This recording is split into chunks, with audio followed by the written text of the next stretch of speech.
Well, joining us now is Dr. Ariel Admoni. He's a Qatar expert at the Jerusalem Institute for Strategy and Security. Would branding Qatar an enemy state actually reflect reality, or would it blow up Israel's remaining diplomatic channels in the region? What is your take on this? First, thanks for having me, Natasha. Nice to be here.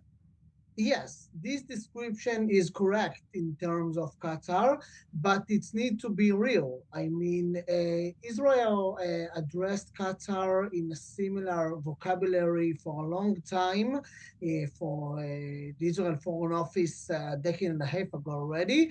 But de facto, in reality, there was a wink-wink that will allow to connect with Qatar in terms of hostage negotiation and sometimes regarding Hamas. And if this designation is real, it's important and correct. But it needs to be real, not a symbolic one, although the symbolism is important in terms of Qatar. You know, Qatar has played a central role in hostage negotiations and Gaza mediation. What happens to, the efforts that we're seeing in terms of Qatar's involvement in the Gaza Strip if this bill advances, and what does it mean for the future of Israel's relations with the United States? First, it seems that right now, when under Biden administration, Trump administration, basically nothing stays the same. But in terms of Qatar, it seems like this is a stronger connection. It's not realistic to consider Qatar, that just recently by the EO of Trump consider a designated place protected by American force. Action again by Israel is not likely, but first, even the symbolism is important because, as we see about the outrage of Qatar itself, the action of Lapid is more repeated in Doha than it's repeated in Israel by media outlets and by Qatari officials, and this is why this stance is important.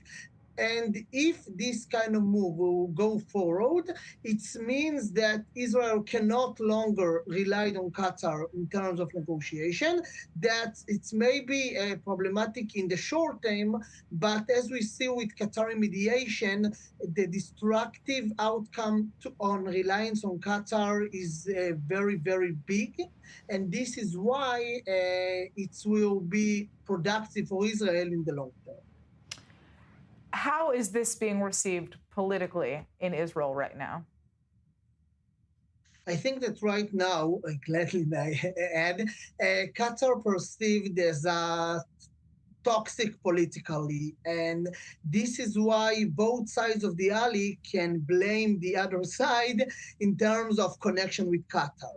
And it's good because right now being associated with Qatar became a political liability, and in terms of changing the course of Qatar is better because up until now, may I say, the discourse regarding Qatar was one side is against it and the other side say this is the cost of doing business.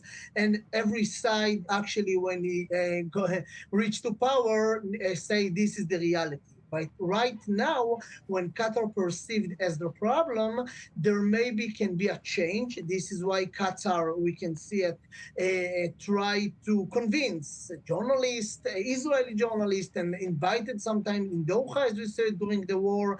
And this is why this is progress in terms of understanding the problem Doha, let's say, made to us, but this is why it's difficult but important. All right. Well, I'd like to thank you so much for joining us, Ariel. Very interesting to hear your take.